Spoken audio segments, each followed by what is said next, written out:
Good day, everyone. My name is Jose Carlos M. Alcarde from ME2206, and today we're gonna solve the problem 6.3. The intensity of the distributed load on the cantilever beam varies linearly from 0 to W sub O. Derive the equation of the elastic curve. So let's go to the next slide. So in this slide, we're gonna find the equation of the elastic curve. For the solution, the step 1 is to determine the reaction at the fixed support. Whereas for a cantilevered beam with a fixed support, there are three unknowns. And that is the horizontal reaction, vertical reaction, and the moment reaction. And using the equilibrium equation, where is the summation of f of x is equal to 0, summation of f of y is equal to 0, and the moment at the support. So as you can see, there are two unknowns above the FBD, the moment A and the reaction A. So in this slide, we're gonna solve for the summation of f of y is equals to 0 and the summation of moment A is equals to 0. For the summation of f of y, we have the reaction A minus 1 half WL is equals to 0. So to find the reaction A, we're just gonna move the 1 half WL to the other side so we can have the reaction A.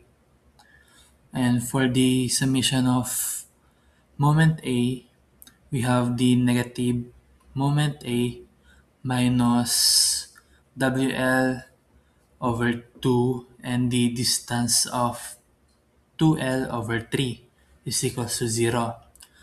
Just like for the f of y, summation of f of y, we're just gonna move the moment A to the other side. And that's how we get the reaction A and the moment A. So in this slide, on step 2, we're gonna set up the moment equation using free body diagram.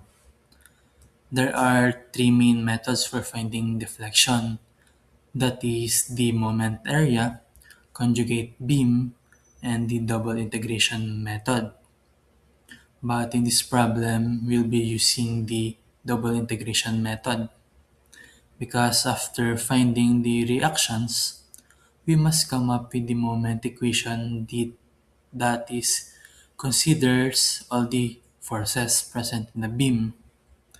And as you can see, there are forces on the free body diagram presented above. And we do this by cutting this section at a point near the end of the span length. Then we take the moment at this point considering all the forces that make up a moment. We also use the ratio and proportion here. As you can see on the right side, because these equations show a proportion where the ratio of the y to x is equals to the ratio of the w sub o to L. It means that if one quantity change, the values are directly related and distributed evenly. So after that, we're gonna use the summation of moment is equals to 0. So in this slide, we're gonna do the summation of moment is equals to 0.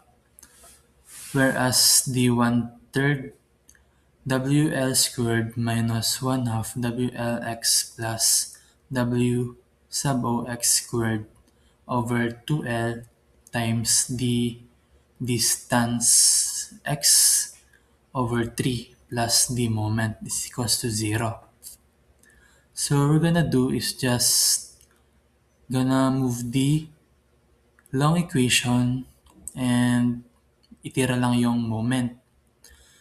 So, that way, makakuha tayo ng moment is equals to negative 1/3 W sub O L squared plus 1 half W sub O L x minus W sub O x cubed over 6L.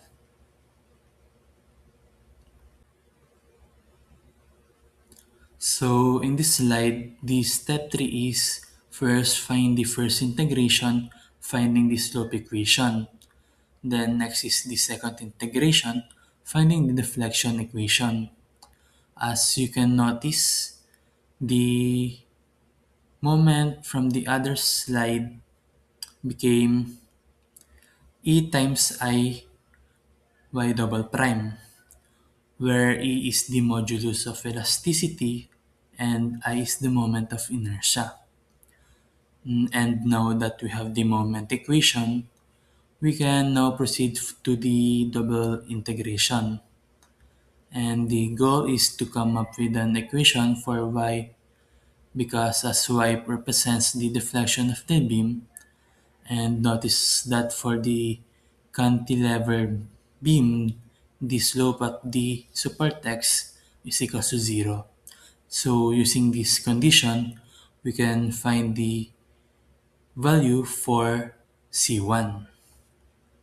So let's go to the next slide for the solving. As you can see, we're gonna integrate the EI y double prime. Whereas for the given is negative 1/3 W sub O L squared plus 1 half W sub O L x minus W sub O x cubed over 6L. And after integrating, we will have the negative 1/3 W sub O L squared x plus 1/4 W sub O L x squared minus W sub O x raised to 4 over 24L plus C1. As indicated kanina, that x is equal to 0 and dy dx is equal to 0. So substituting that on the equation, we will have the C1 is equals to 0. So in this slide, know that for the second integration, we finally have an equation for y. Whereas for a beam that is fixed on one end, the deflection of the support y is equal to 0 is also 0. So using this condition, we can also find for the value of C2. So next to this slide, we're gonna solve the problem. So for this slide, we're gonna solve from the recent or the last slide.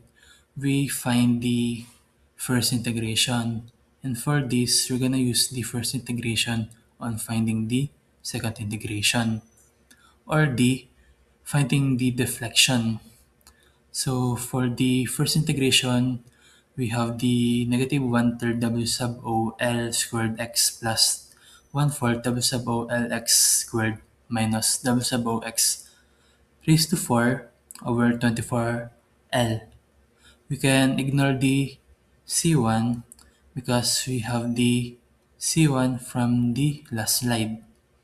Then after the integration, or the second integration, we will have the negative 1/6 double sub O L squared x squared plus 1 over 12 double sub O x cubed minus double sub O x raised to 5 over 120 L plus C2. So like from the last integration, we're just gonna substitute the x is equal to 0 and y is equal to 0. Then after substituting, we will come up with C2 is equals to 0. In this next slide, the step 4, since the values for C1 and C2 is okay, then the final equation for the deflection is this. So our deflection is y is equals to negative w sub o over e times I times L times 2 6 L cube x squared minus 1 over 12 L x cube plus 1 over 120 x raised to 5. We just simplify the answer, so that's the answer. And for the further explanation, the equation for y represents the deflection for any corresponding value of x. Note that for a cantilever beam that is supported on one end, the deflection is highest at the free end, as you can see from the figure below. And that is all for the problem. Thank you.